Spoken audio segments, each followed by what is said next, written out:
এ ভাই আমি আপনার বাড়ির একদম কাছে চলে আসছি। রাখেন। আচ্ছা আচ্ছা ভাই, আসতেছি। ভাইজান, ও ভাইজান, বাইরে আসেন, কথা আছে। ও আকাশ, আয় আয় ভিতরে আয়। আরে ভিতরে যাওয়া লাগবে না, আসেন তো, কথা আছে, এদিকে আসেন। আর কথা আছে ঘরে বসে বলা যায় না। আরে আসেন তো, কথা আছে, এদিকে আসেন। এই যে মেম্বারের লগে কথা কইতেছিলাম, মেম্বার আসতেছে, ভিতরে আয়। আসেন, কথা আছে, এদিকে আসেন। মান সম্মান রাখতেছেন? কেন কি হয়েছে? মান সম্মান তো একটা জিনিস আছে না? হ্যাঁ, মান সম্মান তো কিছুই রাখতেছেন না, সব ধুলাই মিশাই দিতেছেন। কেন আমি কি শুরু করছি? আর এখানে মান সম্মানের কি হইলো? আপনি নাকি ওই যে মেম্বার সাহেবরে বলছেন আপনি ওই যে শরীকে কোরবানি দিবেন, তা না হলে ওই যে একটা ছাগল কোরবানি দিবেন। ঘটনাটা কি? হ্যাঁ, তাছাড়া ওই যে শহরে যে জমিটা বিক্রি করে দিচ্ছেন সেটা নাকি বাজারে বলে বেড়াইতেছেন। ভাই তুমি আসলে বোঝার চেষ্টা করো, তুমি বুঝতে পারতেছো না। কি বুঝতে পারতেছি না? হ্যাঁ, আপনার এত বড় একটা লোক, সবাই এলাকা জানে আপনি কাস্টমস অফিসার আব্বাস আলী। আপনি গত কয়েক বছর যাবত যে কোরবানি দিচ্ছেন, সব সময় বড় বড় দুইটা গরু কোরবানি দিচ্ছেন, এলাকা সবাই জানে। আর আপনি সে এখন ফকিন্নির মতো এটা মানুষের সাথে শেয়ারে গরু কোরবানি দিবেন? হ্যাঁ, কি শুরু করছেন আপনি এসব? ভাই আমি বহুত কষ্ট কইরা আমার যে সমস্ত অবৈধ ইনকাম ছিল এগুলো পরিত্যাগ করছি। এখন আমার সত্য সঠিক হালাল যা ইনকাম, তার চাইতে তো এর চাইতে বেশি বড় কোরবানি দেওয়ার তৌফিক আমার নাই। ধ্যাৎ, আপনি এগুলো কি বুঝবেন? হ্যাঁ, আপনি তো আর এলাকায় থাকেন না, এলাকায় থাকে আমি।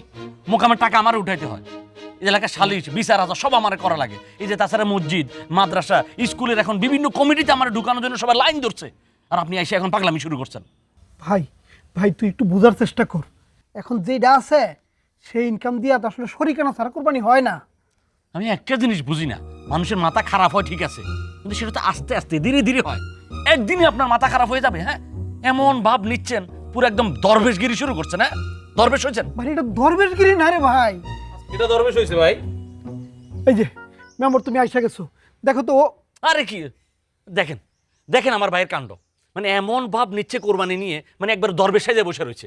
ভাইরে এটা তো দরবেশের বিষয় না, এটা মানবতার বিষয়, এটা একজন মুসলমানের দায়িত্বের বিষয়। আমি তো মেম্বারের সব বলছি। ওরে ভাই, গতকালকের বিকেলে ভাই লাগে আমার ডিটেইল কথা হয়েছে।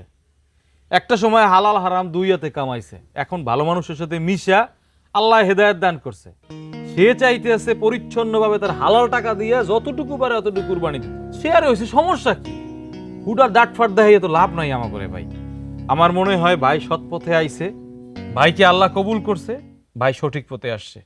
এখন তুই চিন্তা কর তুই কি করবি।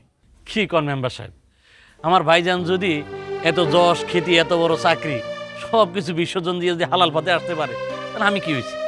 আমিও আমার সকল অবৈধ ইনকাম বাদ দিয়া এখন থেকে হালাল পথে ইনকাম করব, এবং এবার হালাল টাকা দিয়েই আসল কোরবানি দেবো আপনাদের সাথে ইনশাআল্লাহ। আলহামদুলিল্লাহ, দাদা আল্লাহ তো সবই কবুল করছে। হ্যাঁ আব্বাস ভাই, তাড়াতাড়ি যাইতে হবে বিকেলে, নালে কিন্তু ভালো গরু পাওয়া যায় না। যতটুকু সমর্থে কুলায় তিন ভাই মিলে ছোট হোক বড় হোক গরু কিনবো, ঠিক আছে? হ্যাঁ, ওইটাই হবো আমগো আসল কোরবানি। আসল কোরবানি। হ্যাঁ, মানুষের দেখানোর প্রয়োজন নাই। ভাই আমি না বুঝে তোমার উপর রাগ করছি, কিছু মনে করেন না, মাফ করে দিও ভাইজান।